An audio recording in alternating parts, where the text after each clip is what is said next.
Hello? Yes? Oh god, here we go. Thank you for clicking on this video despite everything in your feed being the exact same end of year rankings, or maybe because this is later than usual and I'm the only option, and that's completely valid. Everyone knows how this works by now. I rank comebacks that I enjoyed this year, and you are probably expecting the exact same artists at the top because it's me. And when I mean comebacks, that includes the concepts, performances, stage outfits, promos, etc.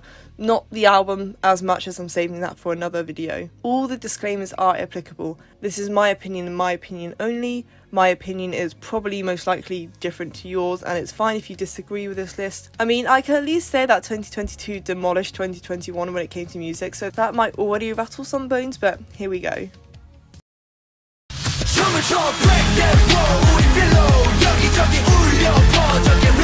Oh yeah, there's 30 of these. It was originally going to be 20, but I'm stubborn and I wanted to talk about it a lot more. I think Gorilla would be high if I had listened to it more and kept up with this comeback. I love the extremely harsh and strong sound Ateez has gone for. They found a really good niche and perfected it so well, and the moments of hype in this are so fun. The visuals for the music video are so good as well.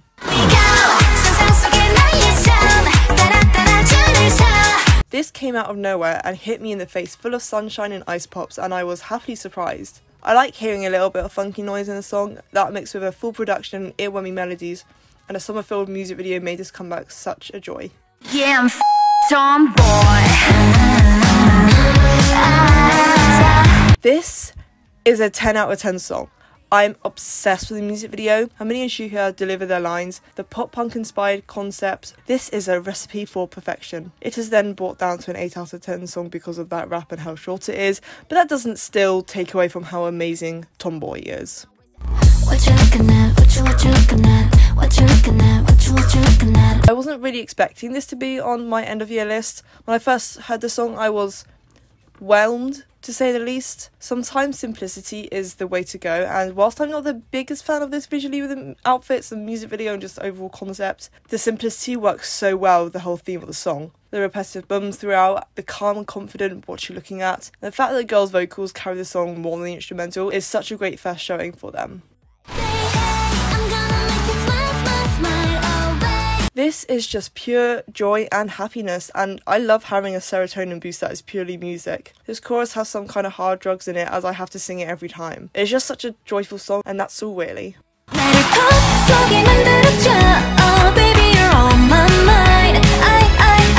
Queen Chungha has not missed this year once. I love it when artists release good pop songs, and when you have Chungha's vocals on it, it's amazing. Her vocals shine so much on this in the chorus and in the bridge, and especially in the last chorus, like oh my god. And the aesthetic of the outfits and the music video merge so well together. It reminds me a bit of Winx plus some of the scenery of the early Barbie movies. The colours, not the animation. God, not the animation. Come and go. I just couldn't decide between these two queens. I love when something I never thought would cross my path that I would love so much. Love Shush is positivity in musical form. I hope I can get a prescription from a doctor to listen to this every day. Glitch is enchanting and magical and has so many unexpected changes in the song that makes it so entertaining. Both songs give a different experience, and I literally just cannot rank one over the other. Too bad it's one Porsche. No one can make ironic masterpieces like NCT 127 do. Except I unironically like this song. It's so dumb. It's so dumb, it's brilliant. The music video and costumes remind me of like tacky 2000s visuals, which just makes me love it even more. NCT just have such a niche with their music that you just have to be into the niche to get it. Sometimes I get it, sometimes I don't. Two Baddies reminds me why I do enjoy their music, and it has a great balance of NCT's usual sound with a great structure and a really good focus on the vocals. Also, the long note on the last chorus is chef's kiss. You say no, yeah, no beautiful monster.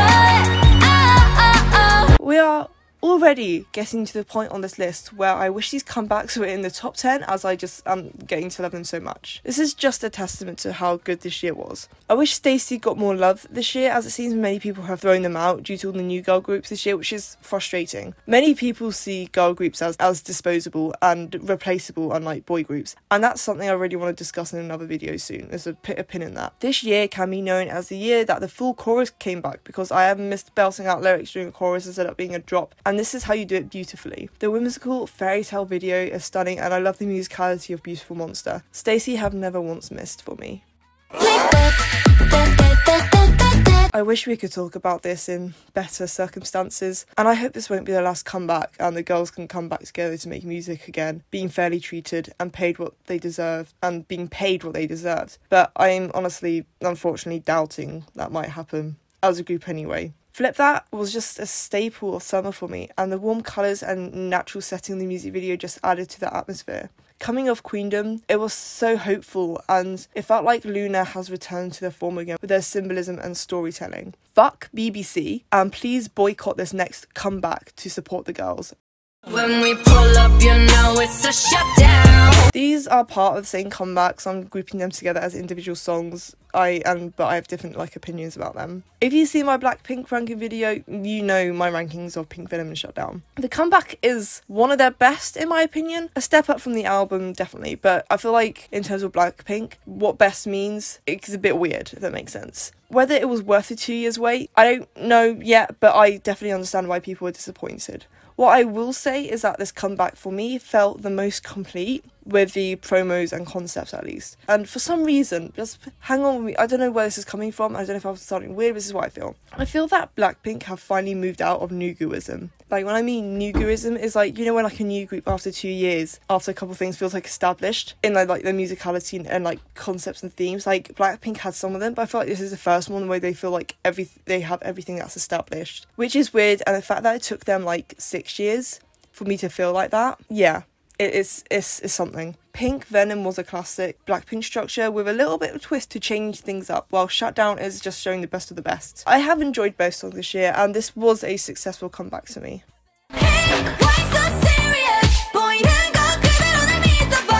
The trickery. The question of what is real and what is not. The snarky nothing's wrong, right? I love the manipulation and insanity the girls put you through in the music video. Also that one look when the girls have like the little black streaming tears down their cheeks, and the constant imagery of disaster and destruction keeps you on the edge of your seats. Shusha feels like a return to form for Itzy, and I really hope they do come back with a full album and an amazing concept this year. I wrote Next originally because I originally wrote this in 2022, but guess what, bitches who took a long time? Me. The banger that no one saw coming. I've been to many K-pop club nights now, and I will tell you that this has an energy like no other. It's a firecracker melted down into a song. Bounciness and elasticity mixed with a cheekiness and a straight up campiness, and a Clint Eastwood western concept and the fake slapping. Oh my god, it's genius. Topping that with a sugar rapper production, like you have a party banger right there.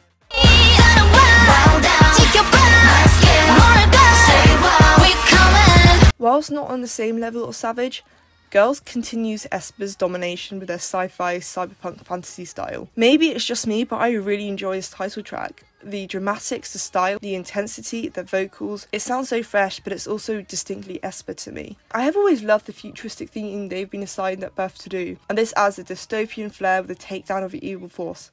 I don't know if the evil force is Nevis or Kwangya or the Black Mamba, whatever it's called, but it looks cool. Karina really steals the show for me this time and proves that Aespa are still a powerhouse. Niall really put that pop back into K-pop, you know what I mean? That's the best line I've ever wrote. It's just a bundle of bubbly, bright bubblegum fantasy with a chorus that should be official antidepressant medication. I mean, it helped me. Like, how iconic is this already? Nayeon really is born to be an idol and a performer, as she oozes confidence and just such a powerful aura. I also love how the whole concept shows how versatile Nayeon is, and I just love how he sticks to the bright bubblegum concept and just has some fun. So out to you. So out to you.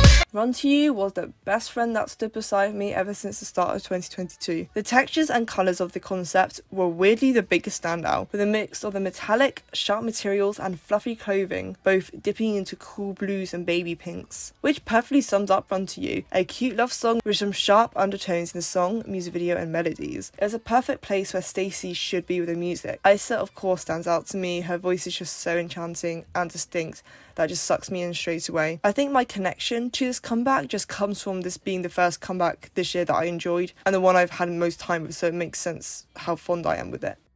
What's after life? You, who, and I is more than like. If you thought the last couple of comebacks I was in love with, the ones from now are literally like unskippable masterpieces to me. These comebacks have captivated me like no other, and it just makes me so excited to talk about them. So this is an absolute bop. The use of I Will Survive makes it just so recognisable, but it only being used for not a lot of the song and just like the little after chorus bit just makes it more effective. The modern disco sound is heightened by its presence and just makes the song sound so perfect. I genuinely have no complaints with how this song sounds. It is literal perfection with the structure, verses and production. I don't think it misses at all, and there is never a point where I wanted more from the song. The rap in the second chorus caught me off guard in the best way as well. Like, I.V.E are just so good at mixing it up with the songs and making like none of it repetitive or boring. I just love this song so much, you guys. You got me looking for attention. 'Cause I know what you like, boy. Now this is how you debut. New Jeans literally came out of nowhere. No announcement by a door or hype or any teasers. Dropping two bangers like that needs to be studied. I think what's so great about this debut has already been said a million times by other people. The obvious Y2K inspiration would surely catch people's eyes, but it's a nostalgic hip-hop mixed with R&B and modern electro-pop and like the internet aesthetic as well. I'm including both in one slot as they are part of the same comeback and I can't decide which I like more. Whilst in the same vein, they are very distinct. Hype Boy feeling more futuristic and bright, whilst Attention is more nostalgic and a slice of life concepts. But both still feel like sisters dominating the music industry.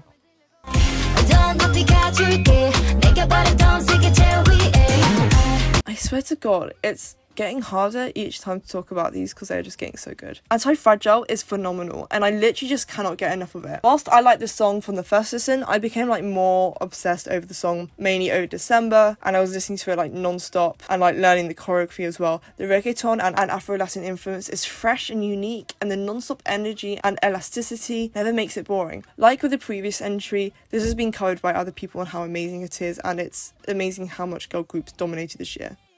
When I'm with you.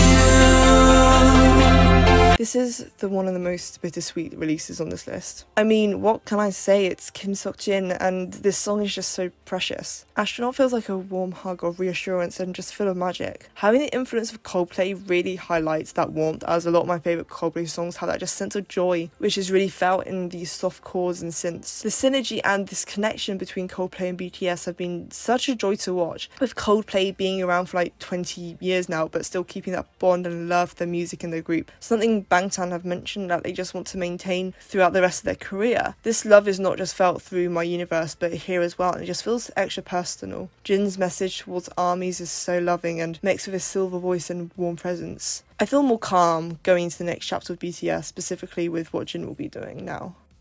Tell me what you want, tell me what you need. Make you see the light above my Talk That Talk was legendary. Twice being one of the only third-gen girl groups left that are still standing strong, and each comeback just cements their status in this industry even more. Talk That Talk just feels like one of their most thought out comebacks in a long time. The song and concept never missed a beat, and I love the mix of the Y2K digital theming mixed with bright pinks and peaches as well as mature and dark clothing. It just doesn't feel messy, and it's done in the way where the style and silhouettes and the colours just blend in so well. The song itself is phenomenal. It feels so full of production and just so dynamic. I feel so happy as I'm not missing out on something. There's no emptiness in the song, but it's really the melodies and the structure on the song that stands out. The chorus, especially the last one, is so powerful, with Jihyo and Jonghyun having my favourite parts of it. Again, I may have some bias due to me learning the choreo for it, but then Talk That Talk is just so enchanting. Why do I keep getting attracted? 자석같이 끌려가.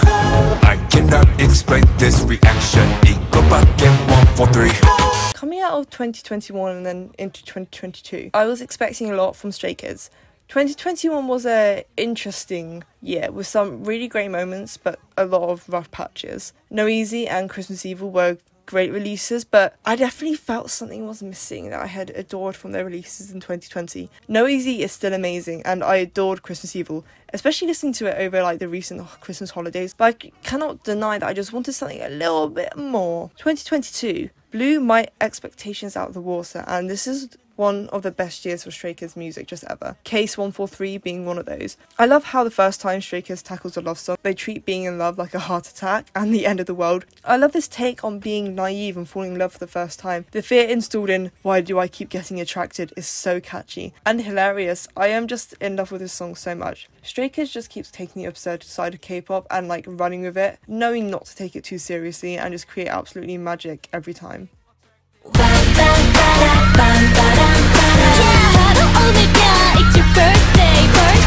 Red Velvet are an 8-year-old girl group who are still doing this crazy, wacky and bright concepts which still feel so unique. This may sound weird, but the music and concept of Red Velvet's comebacks is always so exciting for me that they're not far off from feeling like a new girl group in their prime. That's how thrilling they are to me. Bvndit is a sensational party that overwhelms the senses. It's bright, fun, and a perfect blend of cutesy and Red Velvet's red side. Yet it's perfect for a mature group like them, as the girls are in control of every aspect of the song. It's like the dress doesn't wear them, they wear the dress, but for red concepts, as other groups could easily get swallowed by overwhelming bright and absurd concepts, but Birthdays are controlled enough that it's just absolutely perfect. And of course it wouldn't be a Red Velvet music video if there wasn't symbolism or something hellish and a pentagram where joy will sacrifice you. I mean, personally I'm not complaining. The pre-chorus and bridge of the song is just absolutely heavenly. I was jumping out of my seat the first time I heard it. Man, this song is too good, and the craziness that just comes with it just makes it so much better. Narcissistic, my god, I love it. 서로를 비춘 밤. I mean, what is there to say that already hasn't been said? Love Dive is revolutionary and is one of the biggest songs of 2022. The haunting ooze, the effective use of silences and pauses, the mysterious aura around the song is just everything. I said this on my favourite comebacks halfway through the year vid, that I have revived godlike music and I still stand by it. I am still absolutely obsessed. How has this song been on my playlist for like so long, yet I've not been worn out a bit? It's just amazing and just a testament to its incredibility. I honestly don't have any more to say than it's just outstanding, and I have literally like demolished this year. They are amazing.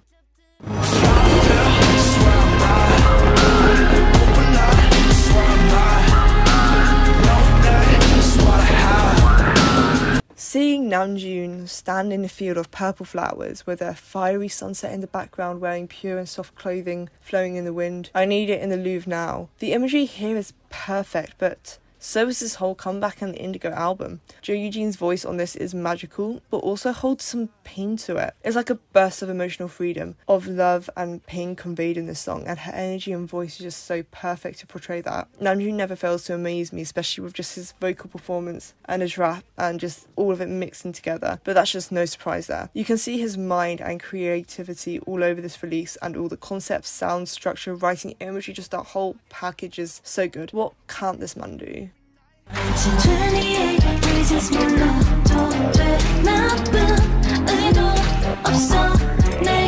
Evil, sinister, sultry and tempting. 28 Reasons is the full package and how to debut as a solo artist, putting your stamp on this world.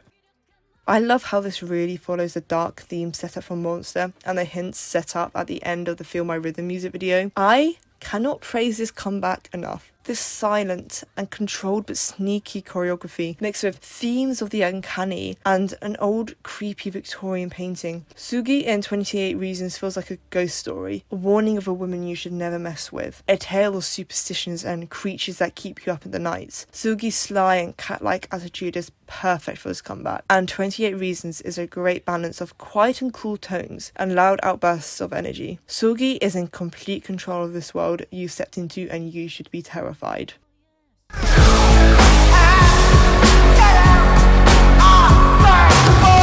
Let's burn, burn, burn, burn, burn.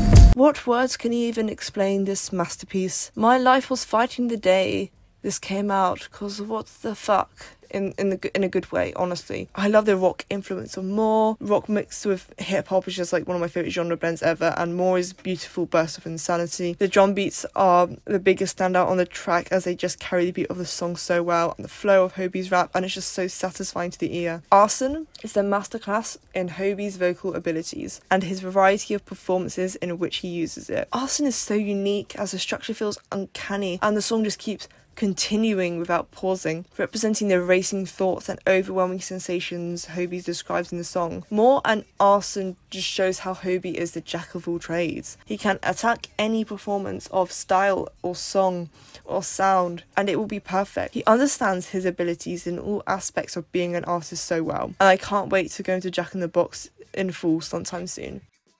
Maniac, 나서 빠진 것처럼 미쳐 maniac. The more I think about Maniac, the more I think it might be Stray Kids' best comeback ever. Don't quote me on that, but this comeback was so important for them. It has their usual experimental sounds with the use of power drills and a mix of electro and EDM, with a dark theme and tone mixed with the fun elements of just a concept rarely explored in K-pop, or at least to the depth that Stray Kids go to. But this time it just feels so clean and is so well thought out compared to many of their other comebacks. I can feel the strength and detail radiating off Maniac. There's just like generally nothing I change about any aspect of this comeback at all. Maniac as a song is extraordinary and fascinating. Every time I listen to it, I feel like I'm listening to it for the first time as my excitement has never waned since it came out. The imagery of Frankenstein, the skull and the nails and the psychology and the brain is so interesting. I'm almost just still speechless thinking and talking about it, and this came out almost a year ago, like last year March. It's just so revolutionary to me.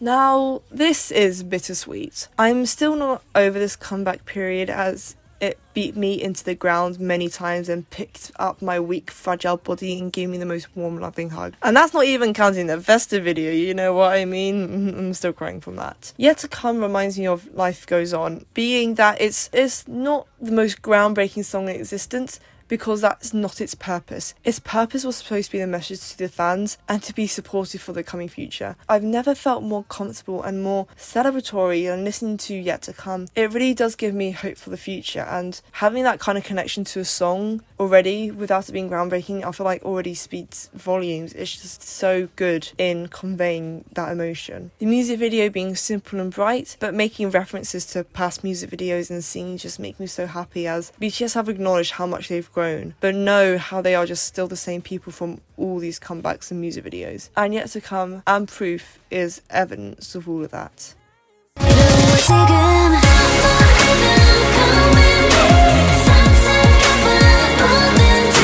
Whilst it was only yesterday that I finalised this ranking, as I was tossing up not only this top 3 but literally the whole list as my opinion kept changing. I think subconsciously I knew Feel My Rhythm would be number 1 when I made my video on it. Doing all the research on the inspiration and references behind the concept, outfits, music video and song itself, I genuinely became infatuated with this comeback. Like Keats to the Grecian Urn, I couldn't get enough of it, and I had to keep understanding and dissecting this comeback, watching everything that came along with it because I was mesmerised with everything. Red Velvet are the standard when it comes to concepts, and coming back with this when their future was still up in the air, still recovering from the trauma of 2020 and the slow comeback of 2021, it was speculated that they would be dropped and have maybe one more mediocre comeback a year if we were lucky, but Feel My Rhythm blew all those rumours and any other negativity out of the water and just cemented 2022 as the Red Velvet revolution. This comeback is one I've been waiting for forever, and Red Velvet going above and beyond what I expected. There was no way this wasn't going at number 1. Feel My Rhythm is so special to me that I will never ever forget it.